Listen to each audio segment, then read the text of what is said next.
Seumpama biji sesawi yang ditabur. Shalom, saudara kasih Tuhan, pagi ini kita akan belajar kembali tentang kebenaran firman Tuhan. Tapi pada hari ini saya isi dengan sebuah kesaksian, dan esok pagi masih ada satu bagian lagi yang akan saya sampaikan sebelum kita berganti dengan topik yang lain. Saya beritahu bahwa pada hari-hari ini betul zaman daripada akhir zaman. Saya melihat bahwa jemaat Tuhan tanpa disadari itu telah kehilangan rasa, gitu. Kehilangan rasa mungkin terjadi juga di kehidupan jemaat di tempat lain, gitu. Di mana hari-hari ini orang merasa tidak ada tuduhan lagi untuk tidak datang ke gereja.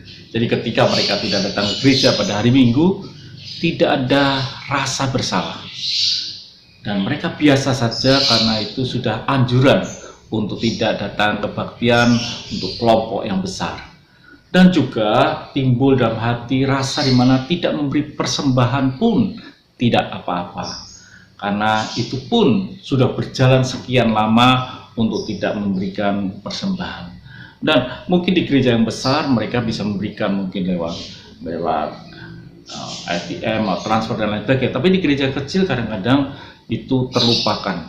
Jadi itu terjadi dalam gereja saya. Jadi di mana orang-orang pada waktu itu sudah mulai tidak kehilangan rasa.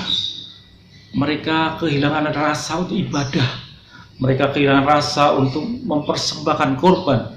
Bahkan hal-hal yang lain itu terjadi. Dan itu yang harus terjadi dalam hidup kita adalah kita sungguh-sungguh di dalam Tuhan di akhir zaman ini. Biarlah Tuhan tetap ada di jalanku. Di tengah-tengah kesulitan seperti itu, satu kali saya pergi bersama dengan adik saya. Tanpa disadari sebetulnya adik saya sedang atau mengalami yang disebut dengan COVID-19 atau Corona. Kita tidak tahu karena dia belum mengadakan tes. Kita makan bersama, kita pergi bersama, keluar kota bersama. Bahkan saya membantu dia di rumahnya untuk menyelesaikan pekerjaan pada waktu itu. Dan tanpa disadari juga tiba-tiba ada seorang keluarga yang datang ke rumah yang ayahnya juga menderita COVID pada waktu itu. Dan tanpa sadari bahwa dia pun juga sebelum menderita, memang belum dites. Memang pada akhirnya orang tua daripada anak itu dipanggil Tuhan. Tapi yang paling tegang pada waktu itu bahwa mereka dites, mereka ternyata juga positif kena COVID.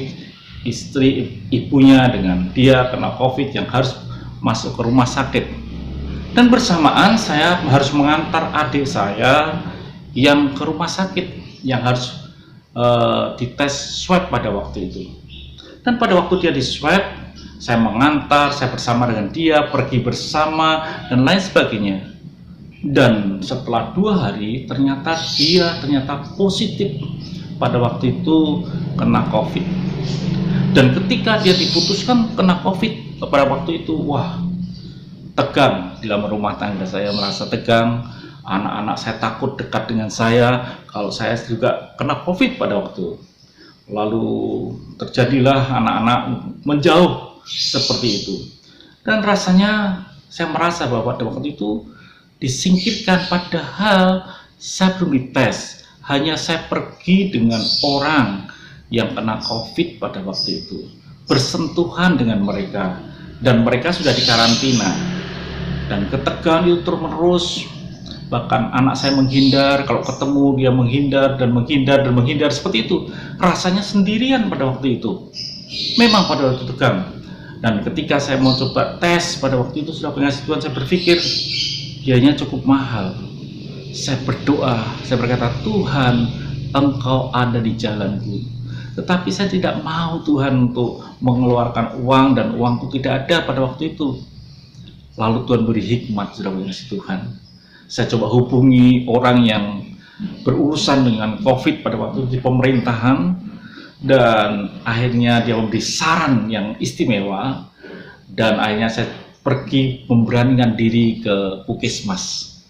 Dan saya ceritakan apa yang terjadi dalam hidup saya, bersentuhan orang COVID, ngobrol dengan orang COVID, bahkan menguburkan orang COVID pada waktu itu, ikut serta menghantar rekan atau saudara yang meninggal pada waktu itu. Saudara pengasih Tuhan, akhirnya di Puskesmas itu saya diberi kesempatan untuk menunggu beberapa saat untuk diusulkan supaya bisa dites dengan gratis. Dan memang Tuhan ada di jalan kita. Dan waktu itu betul sudah dikasih Tuhan bahwa akhirnya saya tes swab pada waktu itu dengan gratis. Dan saya swab, selesai swab harus menunggu waktu yang cukup lama 1-2 hari dengan sedikit ketegangan dan berkata bisa positif, bisa negatif. Kalau positif berarti gereja bisa tutup. Dan mungkin istri bisa juga terkena atau anak-anak juga bisa terkena.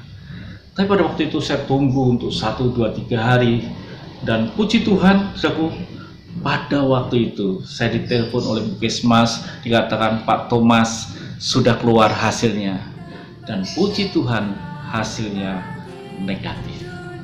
Kebaktian misi bisa berlangsung, rumah menjadi lebih nyaman lagi, bahkan anak-anak berkata, papi ini negatif, mari kita cium papi, bisa ngomong seperti itu. Tapi pada waktu beberapa hari yang lalu mereka takut mendekat. Saudara pengasih Tuhan, saya merasa bahwa Tuhan ada di jalan kita. Dan kalau Tuhan ada di jalan kita, pasti sesuatu akan terjadi. Memang tidak perlu takut bahwa Tuhan menyertai. Apapun yang terjadi, Tuhan bersama dengan kita. Itu sedikit kesaksian yang saya bisa sampaikan di hari ini. Dan esok ada satu bagian yang kita bisa pelajari, yaitu tentang Dia ada di jalanku yang terakhir. Sampai jumpa esok pagi, tetaplah semangat dan jaga kekudusan saudara.